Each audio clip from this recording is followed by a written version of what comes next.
তোমাকে খুঁজতে গিয়েছিলাম কোন এক অজানা পথে, কিন্তু খুঁজতে খুঁজতে ঠিকই তোমাকে পেয়েছিলাম।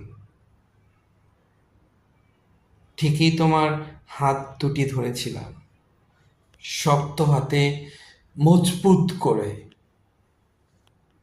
এবং সেটা আমি পেরেছি।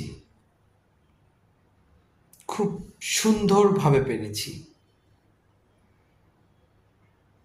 আমার জীবন আমার কাছে ফিরে এসেছে, কিন্তু দুর্ভাগ্যক্রমে পথভ্রষ্ট হয়েছি আমি। কারণ হয়তোবা সৃষ্টিকর্তা আমাকে চায়নি তার এই সমাজে আমার এই ভালোবাসাটার রূপরেখা তৈরি করতে।